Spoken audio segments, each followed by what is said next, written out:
Emile Durkheim, Natureza da Pedagogia e seu Método. Parágrafo 1º. Confusão entre os termos educação e pedagogia. Confundem-se quase sempre estas duas palavras, educação e pedagogia. Devem elas, no entanto, ser cuidadosamente diferenciadas. A educação é a ação exercida junto às crianças pelos pais e mestres. É permanente, de todos os instantes, geral. Não há período na vida social, não há mesmo, por assim dizer, momento no dia em que as novas gerações não estejam em contato com seus maiores e em que, por conseguinte, não recebam deles influência educativa. De fato, essa influência não se faz sentir somente nos curtos momentos em que pais e mestres comunicam conscientemente, por via do ensino propriamente dito, os resultados de sua experiência aos que vêm depois deles.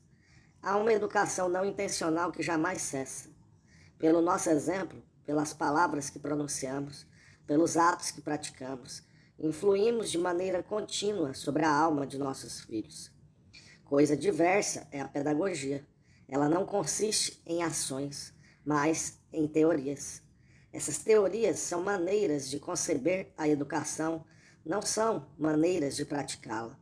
Por vezes, distinguem-se das práticas em uso, a ponto de se oporem a elas, francamente.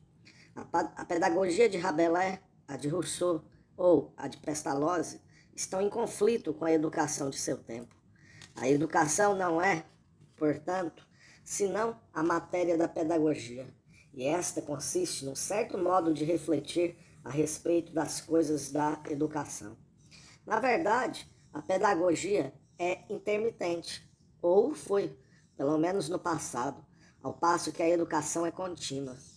Há povos que não tiveram pedagogia propriamente dita.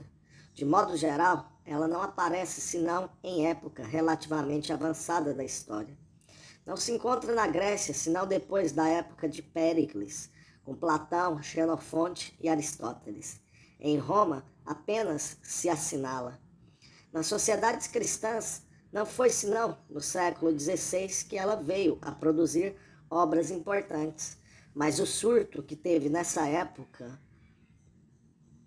abrandou-se de muito no século seguinte, para só voltar ao mesmo vigoroso desenvolvimento no século XVIII. É que o homem não reflete sempre, mas somente quando lhe seja necessário, e as condições para a reflexão não são sempre e por toda parte as mesmas. Parágrafo 2º. Ciência da educação e pedagogia. Isso posto, será preciso verificar quais os caracteres da reflexão pedagógica e de seus resultados. Pode-se ver nessas reflexões uma especulação propriamente científica e deve-se dizer da pedagogia que ela é uma ciência, a ciência da educação? Ou convém dar-lhe outro nome? E nesse caso, que nome? A natureza do método nos estudos relativos à educação será muito diversamente compreendida, conforme a resposta que se dê a esta indagação preliminar. Que as coisas da educação, consideradas de certo ponto de vista, possam ser objeto de uma disciplina que apresente todos os caracteres das outras disciplinas científicas, parece-nos, primeiramente, de fácil demonstração. Para que se possa chamar de ciência um conjunto qualquer de estudos, será necessário o suficiente que apresentem os caracteres seguintes.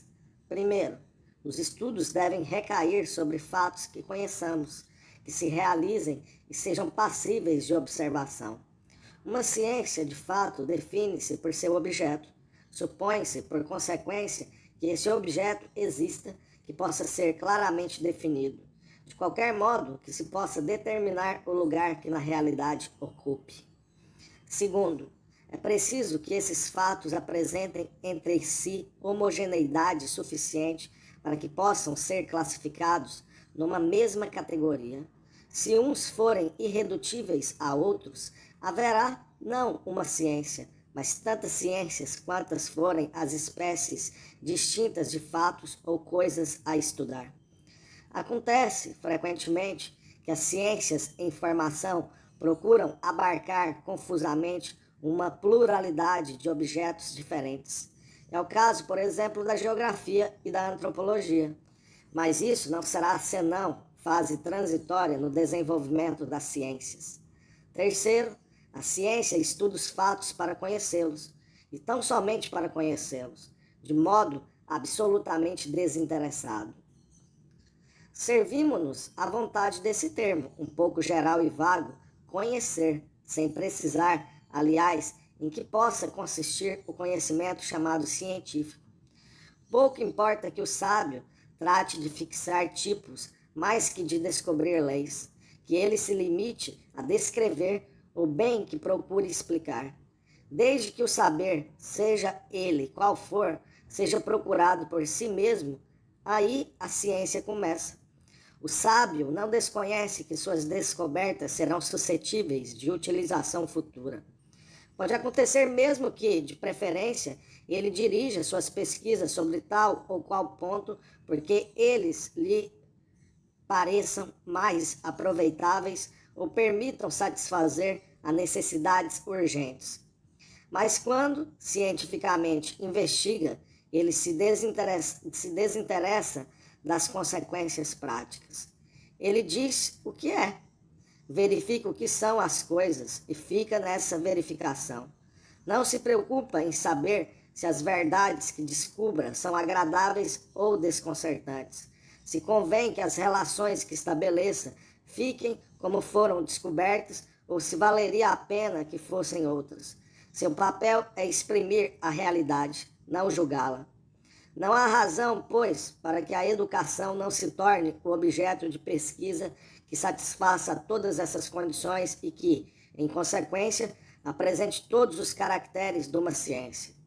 Na verdade, a educação que se realize numa sociedade determinada, considerada em momento determinado de sua evolução, é um conjunto de práticas, de modos de fazer, de costumes, que constituem fatos perfeitamente definidos com a mesma realidade da de outros fatos sociais. Não são, como por tanto tempo se acreditou, combinações mais ou menos arbitrárias e artificiais, cuja existência fosse devida à influência caprichosa de vontades sempre contingentes. Constituem, ao contrário, verdadeiras instituições sociais. Não há ninguém que possa fazer com que uma sociedade tenha, no momento dado, outro sistema de educação, senão aquele que está implicado em sua estrutura. Da mesma forma que é impossível a um organismo vivo ter outros órgãos e outras funções, senão os que estejam implicados em sua constituição. Se além das razões fornecidas em apoio desta concepção, houver necessidades de outras, bastará atentar para o fato da força imperativa com que essas práticas se impõem a todos nós. É uma ilusão pensar que educamos nossos filhos como queremos. Somos forçados a seguir as regras estabelecidas no meio social em que vivemos. A opinião nos impõe, e a opinião é uma força moral cujo poder coercitivo não é menor que o das forças físicas. Costumes aos quais ela empresta a sua autoridade, então, por isso mesmo, subtraídos em larga medida à ação dos indivíduos. Podemos, é certo, experimentar agir contra os costumes, mas nesse caso, as forças morais contra as quais nos insurgimos reagem contra nós e é difícil, em virtude de sua superioridade, que não sejamos vencidos. Também podemos revoltar-nos contra as forças materiais de que dependemos. Podemos tentar viver de outro modo que não seja o implicado pela natureza de nosso meio físico. Mas a morte ou a moléstia serão a sanção de nossa revolta. Da mesma forma, estamos mergulhados numa atmosfera de ideias e de sentimentos coletivos que não podemos modificar à vontade. E é sobre ideias e sentimentos desse gênero que repousam as práticas educativas. Elas são, assim, como coisas de nossa pessoa, porquanto resistem a nós, realidades que por si mesmas possuem uma natureza definida que se impõe ao nosso espírito. Em consequência, há oportunidade de observá-las, de procurar conhecê-las com o fim exclusivo de conhecê-las. Por outro lado, todas as práticas educativas, quaisquer que possam ser e qualquer que seja a diferença que entre si demonstrem, apresentam um caráter comum e essencial. Resultam todas da ação exercida por uma geração sobre a geração seguinte, com o fim de adaptá-la ao meio social em que esta última está chamada a viver. Todas são, pois, modalidades diversas dessa relação fundamental. São fatos de uma mesma espécie, competem à mesma categoria lógica, podem servir, portanto, de objeto a uma só e mesma ciência, a ciência da educação. Não será impossível assinalar, desde logo, a fim de precisar as ideias, alguns dos principais problemas de que esta ciência deve tratar. As práticas educativas não são fatos isolados uns dos outros. Ao contrário, para uma mesma sociedade, estão ligadas no mesmo sistema em que todas as partes concorrem para um fim único. É o sistema de educação próprio desse país e desse tempo. Cada povo possui o seu, como possui o seu sistema moral e a sua estrutura religiosa e econômica. Mas, por outro lado, povos da mesma espécie, isto é, povos que se semelham pelos caracteres essenciais de sua constituição, devem praticar sistemas de educação comparáveis entre si. As semelhanças que a sua organização geral apresenta devem, necessariamente, acarretar outras da mesma importância em sua organização educativa. Em consequência, pode-se, mediante comparação, fazendo notar as semelhanças e eliminando as diferenças, estabelecer os tipos genéricos de educação que correspondem às diferentes espécies de sociedade. Por exemplo, sob o regime da tribo, a educação tem como característico essencial o de ser difusa. Ela é dada por todos os membros do clã indistintamente. Não há mestres determinados, encarregados especiais da formação da juventude. São todos os anciãos, é o conjunto das gerações anteriores que desempenha esse papel. Quando muito, acontece que, para certos ensinamentos particulares e fundamentais, certos anciãos são especialmente designados. Noutras sociedades mais desenvolvidas, essa difusão acaba, ou pelo menos atenua-se. A educação se concentra nas mãos de funcionários especiais. Na Índia, no Egito, eram sacerdotes que se encarregavam dessa função. A educação era atributo do poder sacerdotal. Essa primeira característica diferencial acarreta outras. Quando a vida religiosa, ao invés de permanecer completamente difusa, como era a princípio, exige um órgão especial encarregado de dirigi-la e administrá-la, isto é, quando se forma um grupo ou classe sacerdotal, o elemento propriamente especulativo e intelectual da religião toma desenvolvimento até então desconhecido. Foi nos meios sacerdotais que apareceram os primeiros pródromos, as formas primárias e rudimentares da ciência, astronomia, matemática, cosmologia. É um fato que Comte pôde observar desde há muito e que não é de difícil explicação. É natural que uma organização que tenha por fim concentrar num grupo restrito tudo o que exista de vida especulativa estimule e desenvolva este estudo. E, como consequência, a educação não se limitará mais, como a princípio, a inculcar à criança determinadas práticas ou a dirigi-la para certas maneiras de agir. Haverá, desde então, matéria para certa instrução. O sacerdote passa a ensinar os elementos dessas ciências em via de formação. Apenas essa instrução, esses conhecimentos especulativos não são ainda ensinados por si mesmos, mas em razão das relações que mantêm com as crenças religiosas. Possuem caráter sagrado, estão imbuídos de elementos propriamente religiosos, porque formados no seio mesmo da religião de que são inseparáveis. Noutros países, como nas cidades gregas e latinas, a educação foi partilhada entre o Estado e a família, de modo que variava de um lugar para outro. Não havia a classe sacerdotal. era o Estado que se propunha guiar a vida religiosa. E, como ele não tinha necessidades especulativas, mas, antes de tudo, estava orientado para a ação, para a prática, seria fora dele e, assim, fora da religião que a ciência devia nascer. Os filósofos, os sábios da Grécia foram leigos. A ciência aí adquiriu mesmo, desde o início, uma tendência antirreligiosa. Disso resulta, do ponto de vista que nos interessa, que a instrução assume, desde o princípio, caráter leigo e privado. O Gramateus de Atenas era um simples cidadão, sem caráter oficial e sem caráter religioso. Seria inútil multiplicar os exemplos.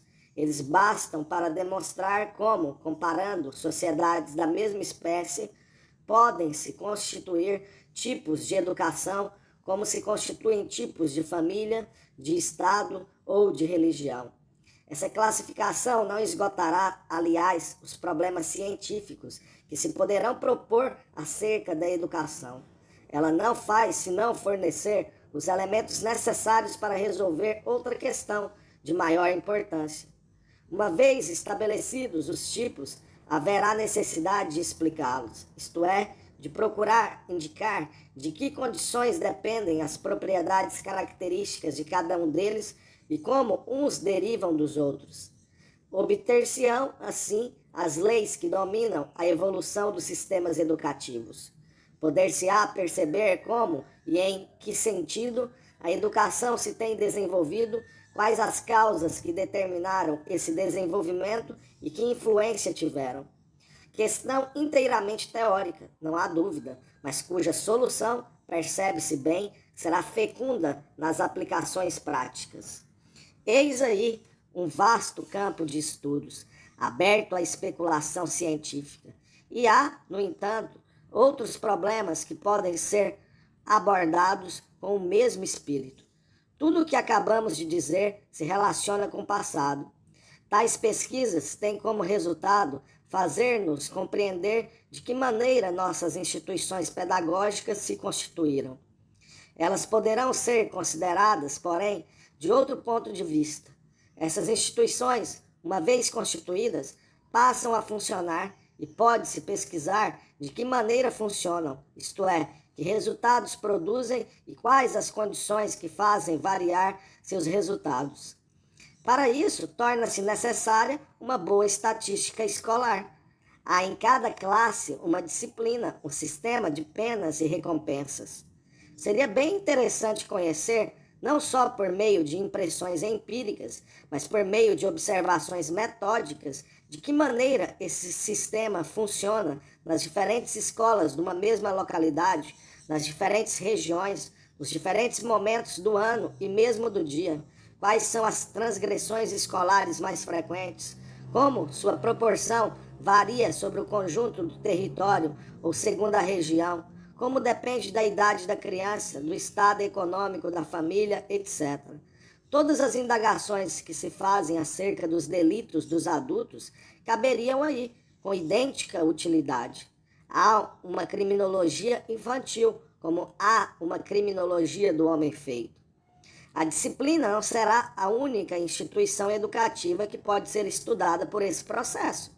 Não há norma pedagógica que não possa ser estudada do mesmo modo, supondo-se, está claro, o instrumento necessário para tal estudo, isto é, que uma boa observação estatística tenha sido instituída.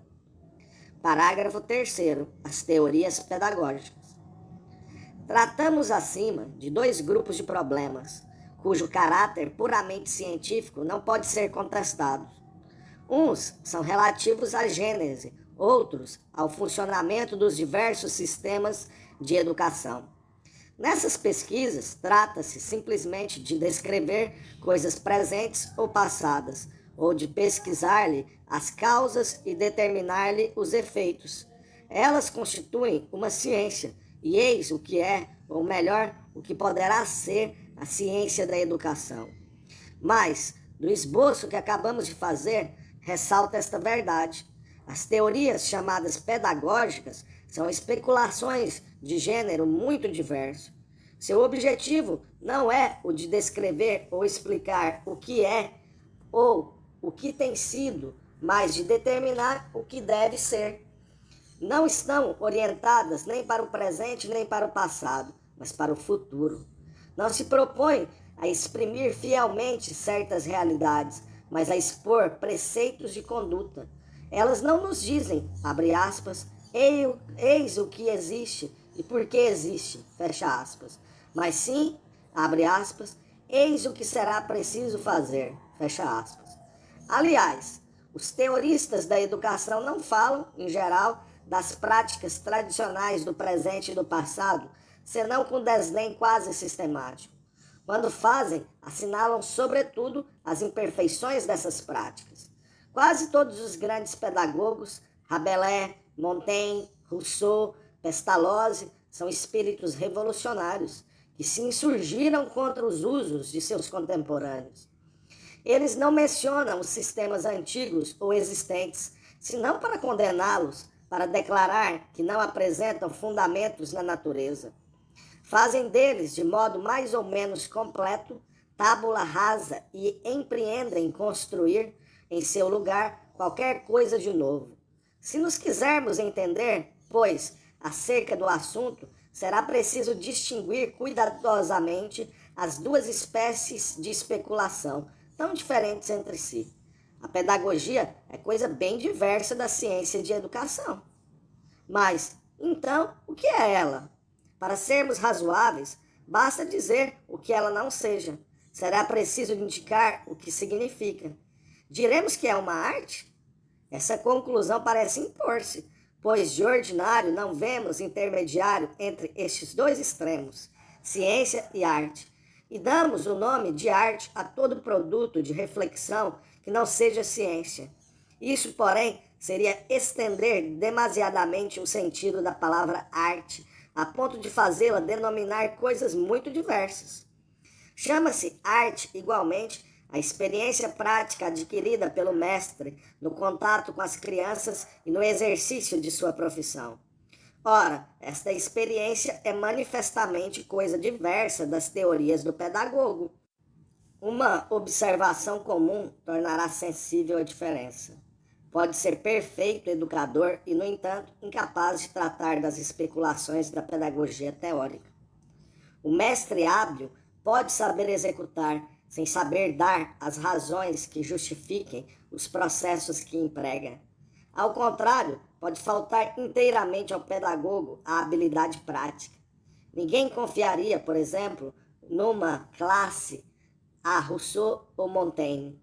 Mesmo de Pestalozzi, que era homem do ofício, não se pode dizer que possuísse de modo perfeito a arte de educar, como provam os insucessos repetidos que teve. A mesma confusão vamos encontrar noutros domínios. Chama-se arte a habilidade do homem de Estado no manejo dos negócios públicos. E disse também que os escritos de Platão, de Aristóteles e de Rousseau são tratados de arte política. E, no entanto, há um abismo entre as operações de espírito que a feitura de um livro como contrato social tenha implicado e as que constituem a administração pública. Rousseau teria sido tão mau ministro quanto mau educador. Ainda, para exemplificar, lembremos-nos de que os melhores teoristas das coisas da medicina não são, necessariamente, os melhores clínicos. Haverá, pois, interesse em não designar por uma e mesma palavra duas formas de atividade tão diferentes. Cremos que seria útil reservar o nome de arte a tudo o que seja prática pura, sem teoria. É assim, aliás, que toda gente emprega o termo quando fala da arte do soldado, da arte do advogado, da arte do professor. Uma arte é um sistema de práticas ajustadas a fins especiais e que são, em alguns casos, produto de experiência tradicional comunicada pela educação. Noutros, produto de experiência pessoal de cada indivíduo. Não podem ser adquiridas senão pela ação direta do artista sobre as coisas em que deve exercer a atividade. Pode-se, sem dúvida, esclarecer a arte pela reflexão, mas a reflexão não é, nela, elemento essencial, pois arte existe, arte sem reflexão. Não existe também arte alguma em que toda atividade seja refletida. Mas, entre a arte assim definida e a ciência propriamente dita, há lugar para uma atitude mental intermediária. Ao invés de se agir sobre as coisas ou os seres, segundo modos determinados, pode-se refletir sobre os processos de ação empregados, não com o intuito de conhecê-los e explicá-los, mas para o fim de apreciar o que valem, se são o que devem ser, se não será útil modificá-los e de que modo. Às vezes, mesmo substituí-los totalmente por novos processos.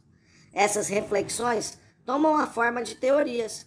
São combinações de ideias, não combinações de atos. E por esse lado, aproximam-se da ciência. Mas as ideias que são assim combinadas não têm por objeto exprimir a natureza de determinadas coisas. Têm por objeto dirigir a ação. Não são movimentos, mas estão muito próximas do movimento, que tem por função orientar. Se não são ações, constituem programas de ação, e por esse aspecto aproximam-se da arte. Tais são as teorias médicas, políticas, estratégicas, etc. Para exprimir o caráter misto desse gênero de especulações, proponho chamá-las de teorias práticas. A pedagogia é, assim, uma teoria prática. Ela não estuda cientificamente os sistemas de educação. Reflete, mais ou menos profundamente, sobre tais sistemas, no sentido de fornecer ao educador uma visão teórica que o inspire. Parágrafo 4º. Ciência e arte aplicada.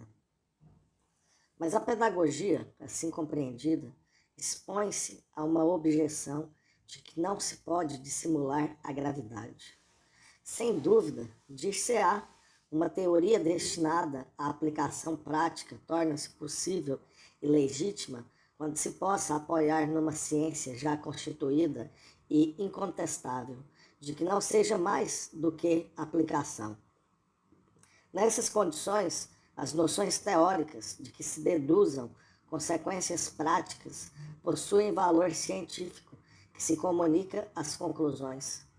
A química aplicada é uma teoria prática, que não é senão a mise en œuvre das teorias da química pura. Portanto, uma teoria prática não valerá senão o que valerem as ciências de que ela toma de empréstimo seus fundamentos. Ora, sobre que ciência a pedagogia poderá apoiar-se?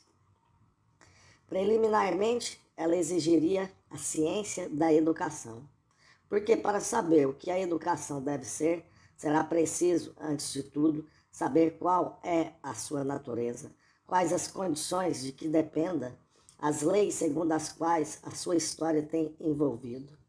Mas a ciência de educação ainda não existe senão em esboço. Restam, de uma parte, os outros ramos da sociologia que podem auxiliar a pedagogia a fixar o fim da educação com a orientação geral de seu método. De outra, a psicologia, cujos ensinamentos podem ser muito úteis à determinação minuciosa dos processos pedagógicos. Mas a sociologia é uma ciência apenas nascente. Não conta senão com poucas proposições bem estabelecidas, se acaso bem estabelecidas. A própria psicologia, se bem que se tenha constituído mais cedo do que as ciências sociais, é objeto de controvérsias de toda a espécie. Não há questões psicológicas sobre as quais não se sustentem teses contraditórias. Que podem valer conclusões práticas fundadas sobre dados científicos tão incertos e incompletos? Que pode valer uma especulação pedagógica sem bases perfeitas, ou cujos pontos de apoio, quando não faltem inteiramente, não representam ainda completa solidez? O fato que se invoca para negar todo o crédito à pedagogia é, em si mesmo, verdadeiro. É certo que a ciência de educação está inteiramente por fazer-se, que a sociologia e a psicologia estão ainda em desenvolvimento.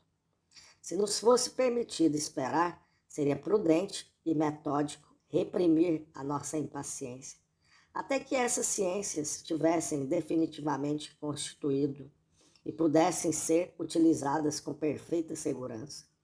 Contudo, essa espera não nos pode ser permitida. Não temos liberdade de nos propor o problema ou de adiá-lo. Ele nos é proposto, ou, melhor, imposto, pelas coisas, pelos fatos, pela necessidade de viver. O caso é este.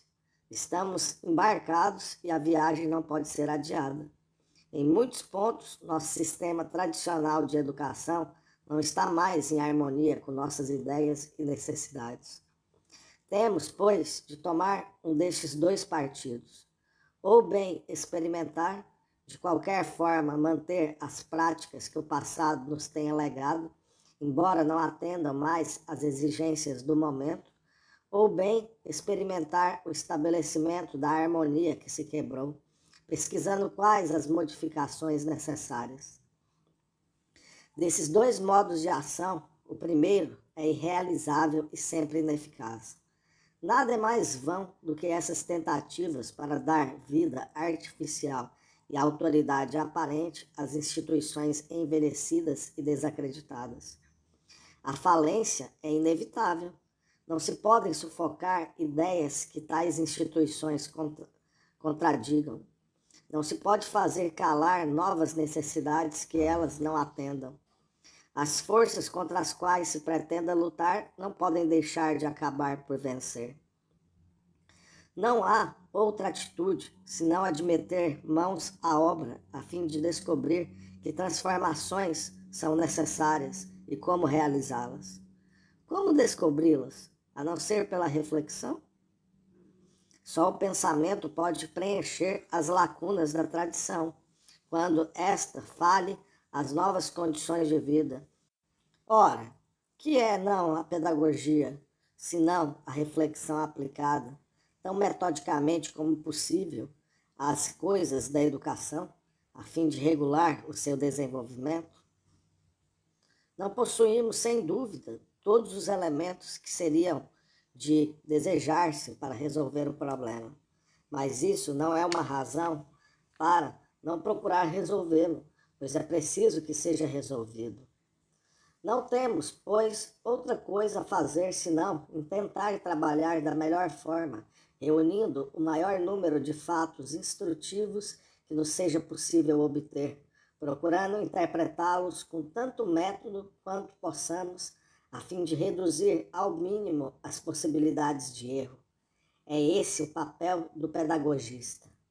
Nada é tão vão e estéril como esse puritanismo científico, que aconselha a abstenção sob o pretexto de que a ciência não está completa e recomenda aos homens que assistam como testemunhas indiferentes ou, ao menos, resignadas à marcha dos acontecimentos. Ao longo do sofisma da ignorância, há o sofisma da ciência, que não é menos perigoso. Corre-se algum risco, por certo, agindo dessa forma, mas a ação não se dará jamais sem perigo. Por mais avançada que esteja a ciência, o perigo não desaparecerá. O que nos podem exigir é que coloquemos tudo o que tenhamos de ciência, embora imperfeita, e tudo o que tenhamos de consciência ao serviço de prevenção do erro. Nisso, precisamente, é que consiste o trabalho da pedagogia. Mas a pedagogia não parece útil somente nos períodos críticos nos quais seja preciso, com toda a urgência, reconstruir os sistemas escolares, que não mais estejam em harmonia com as necessidades do momento. Hoje, pelo menos, ela representa auxiliar indispensável da obra educativa. Se a arte de educar se constitui principalmente de práticas consentidas, tornadas rotineiras, importa, no entanto, que a inteligência não se afaste delas. A princípio, a reflexão não caberá aí. Desde o momento, porém, em que o homem atinge certo grau de civilização, o trabalho reflexivo, isto é, a aplicação do conhecimento, torna-se indispensável. Uma vez que a personalidade individual se torna elemento essencial da cultura intelectual e moral da humanidade, o educador deve ter em conta o germe de individualidade que há em cada criança. Deve, por todos os meios possíveis, favorecer-lhe o desenvolvimento. Ao invés de aplicar a todos, de maneira invariável, a mesma regulamentação impessoal e uniforme, deve, ao contrário, diversificar os processos conforme os temperamentos e a feição de cada inteligência. Mas, para poder acomodar criteriosamente as práticas educativas à variedade dos casos particulares, será preciso saber a que eles tendem, quais são as razões dos diferentes processos que os constituem, os efeitos que produzem em diferentes circunstâncias. É preciso, numa palavra, submetê-los à reflexão pedagógica. Uma educação empírica, mecanizada, não pode deixar de ser opressiva e niveladora. Por outro lado, à medida que caminhamos no tempo, a evolução social torna-se mais rápida. Uma época não se assemelha àquela que a precede. Cada tempo tem novas características. Novas necessidades e novas ideias surgem sem cessar. Para poder atender às transformações incessantes que sobrevêm nas opiniões e nos costumes, faz-se necessário que a educação mude também e que, por isso, permaneça num estado de maleabilidade que permita facilmente as transformações desejáveis. Ora, o único meio de impedir que ela caia sob o jugo da rotina, do automatismo maquinal e imutável, é tê-la permanentemente animada pela reflexão. Quando o educador compreenda o método que emprega, seu fim e sua razão de ser, ele se põe em estado de julgá-lo. Por isso mesmo, está pronto a modificá-lo, sempre que se convença de que o fim a buscar já não é mais o mesmo, ou de que os meios a empregar devam ser diferentes. Na reflexão encontra-se uma força antagonista da rotina, que é o obstáculo aos progressos necessários. E eis porque, se é verdade, como dissemos linhas atrás, que a pedagogia não aparece na história, senão de modo intermitente, importa ajuntar que ela tende, dia a dia, a tornar-se função contínua da vida social. A Idade Média não tinha necessidade dela. Era uma época de conformismo, em que toda a gente pensava e sentia do mesmo modo, em que todos os espíritos estavam como moldados na mesma forma, em que as dissidências individuais eram raras e, ademais, proibidas. Também a educação era impessoal. Nas escolas medievais, o mestre se dirigia coletivamente a todos os seus discípulos, sem que tivesse a ideia de adaptar a atividade educativa à natureza de cada um. Ao mesmo tempo, a imutabilidade opunha-se a que o sistema educativo envolvesse rapidamente. Por essas duas razões havia, pois, menor necessidade de ser o ensino guiado pelo pensamento pedagógico. Na Renascença, porém, tudo muda. As personalidades individuais se libertam da massa social, em que estavam até então absorvidas e confundidas. Os espíritos se diversificam. Ao mesmo tempo, o desenvolvimento histórico se acelera.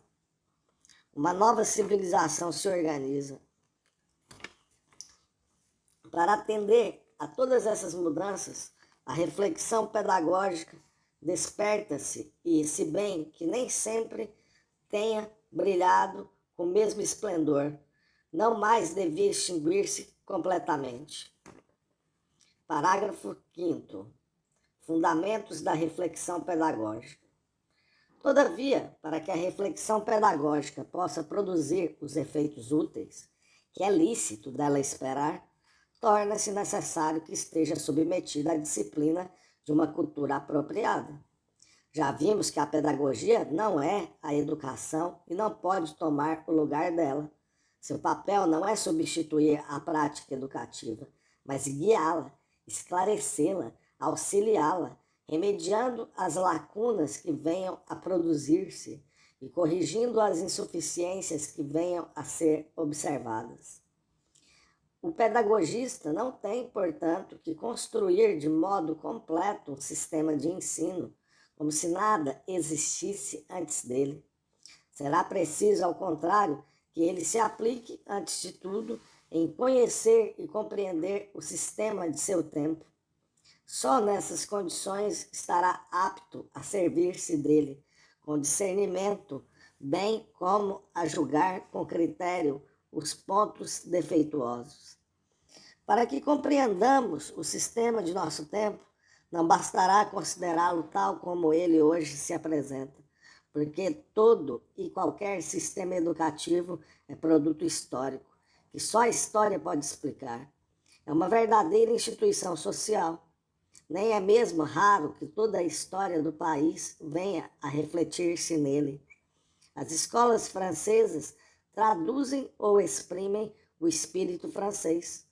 Não se pode, pois, entender cabalmente o que elas sejam, o fim a que visam, se não se souber o que constitui o espírito nacional, quais os seus elementos, quais os que dependem de causas permanentes e profundas, e quais, ao contrário, os que sejam devidos à ação de fatores mais ou menos acidentais e temporários.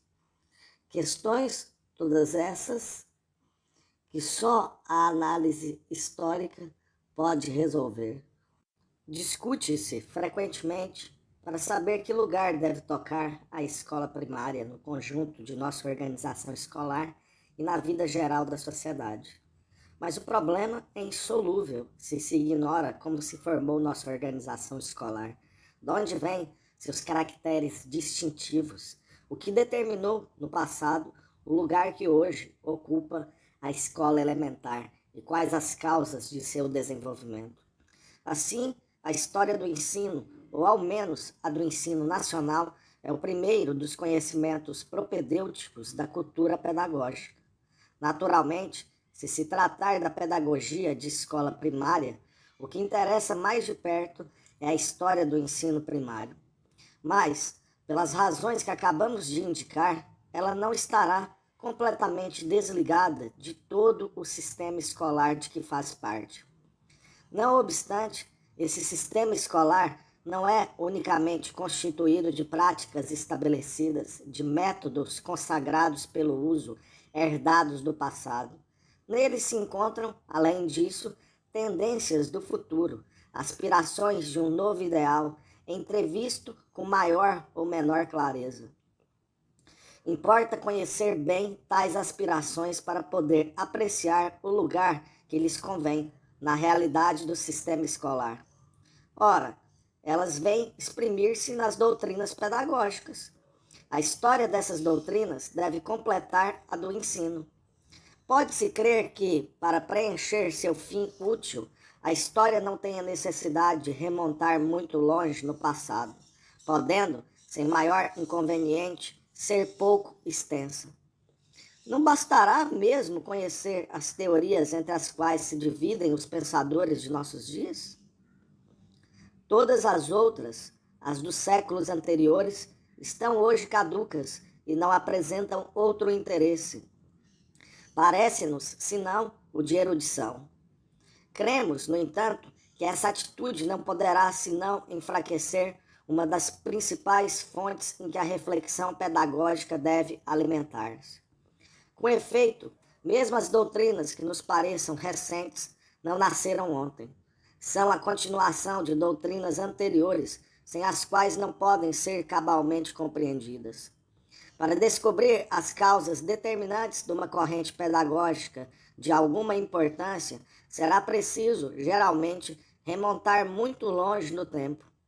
É mesmo graças a essa condição que se pode ter alguma segurança em que as vistas novas, que tanto apaixonam os espíritos, não sejam brilhantes improvisações destinadas a mergulhar rapidamente no ouvido.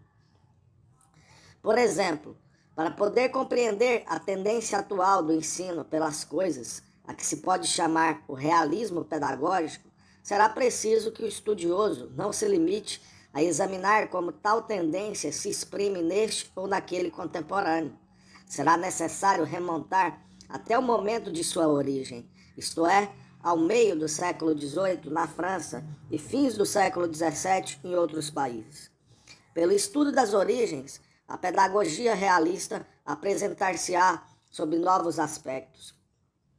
Observar-se-ão melhor suas causas profundas, impessoais, que agiram sobre todos os povos da Europa. Ao mesmo tempo, ficará o estudioso em melhores condições para perceber quais são essas causas e, por isso mesmo, para julgar da significação verdadeira do movimento. Mas, por outro lado, essa corrente se constituiu em oposição a uma corrente contrária, a do ensino humanista e livresco. Não se poderá apreciar devidamente a primeira sem conhecer também o segundo, e isso nos obrigará a remontar ainda mais longe na história. Note-se que, para dar todos os seus frutos, a história da pedagogia não deverá estar separada da história do ensino. Se bem que as tenhamos distinguido na exposição, elas são, na realidade, solidárias. Porque, em cada momento, as doutrinas dependem do estado do ensino, seja porque o reflitam, seja porque o combatem. Por outro lado, contribuem para organizá-los, na medida da sua eficácia. A cultura pedagógica deve ter, portanto, uma base histórica profunda. Só sob essa condição é que a pedagogia poderá escapar a um reparo que se lhe tem feito com frequência e que muito tem prejudicado os seus foros. Grande número de pedagogos, e entre eles alguns dos mais ilustres, têm empreendido edificar seus sistemas, desprezando o que pudesse ter existido antes deles. O tratamento a que Ponócrates submete Gargantua, antes de iniciá-lo nos novos métodos, neste caso é muito significativo. Ele lhe purga o cérebro, abre aspas, com uma elaboração de anticrítica, fecha aspas, de maneira a fazer esquecer, abre aspas, tudo quanto tivesse aprendido dos antigos preceptores, fecha aspas.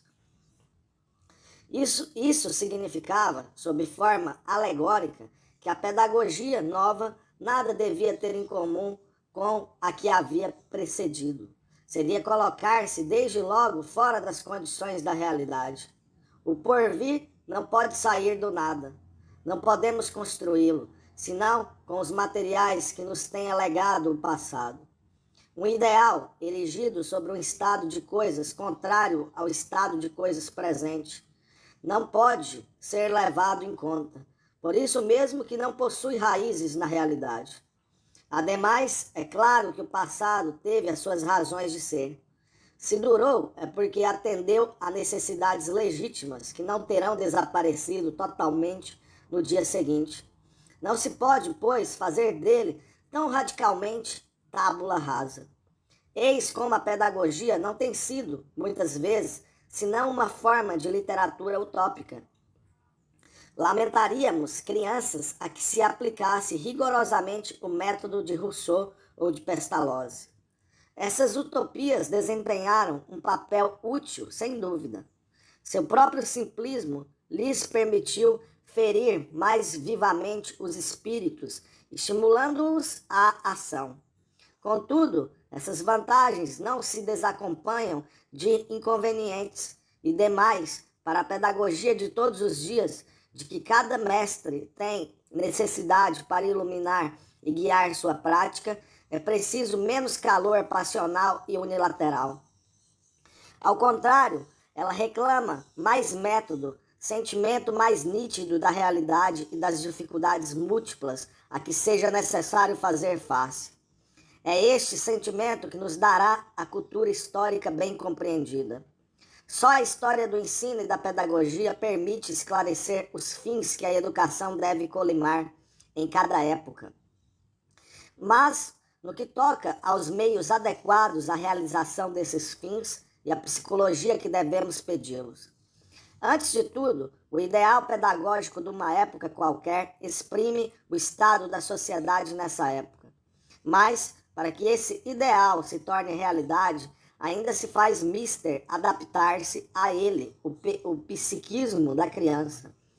Ora, o psiquismo tem leis próprias.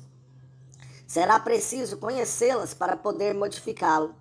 Ao menos, se desejarmos evitar, tanto quanto possível, as perdas empíricas que a pedagogia tem por objetivo precisamente reduzir. Para poder excitar a atividade a desenvolver-se em certa direção, faz-se mister saber ainda quais as molas que a movem e qual a sua natureza, porque só assim será possível aplicar, com conhecimento de causa, a ação que convenha em cada caso. Trata-se, por exemplo, de despertar o amor da pátria ou o sentimento de humanidade. Seremos capazes de dirigir a sensibilidade moral dos alunos num ou noutro sentido, tanto quanto conhecermos o conjunto de fenômenos a que se dá o nome de tendências, hábitos, desejos, emoções, etc., suas condições e forma sob a qual se manifestem na criança.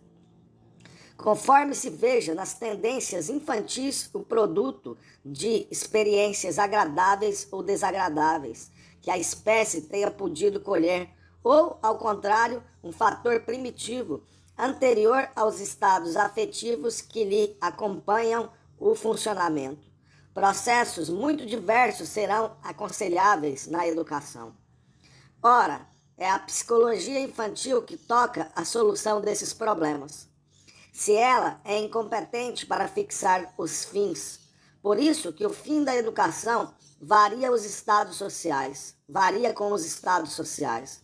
Não resta a menor dúvida de que desempenha papel de grande importância na constituição dos meios, isto é, do método. Mesmo quando algum processo não se possa aplicar do mesmo modo a crianças diversas, será ainda a psicologia que devemos recorrer. Ela nos auxiliará a reconhecer os diversos tipos de inteligência e os caracteres.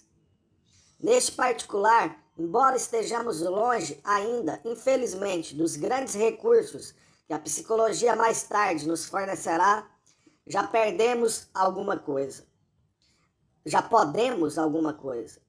Há ainda um ramo especial de psicologia que apresenta, para o pedagogo, importância enorme. É a psicologia coletiva.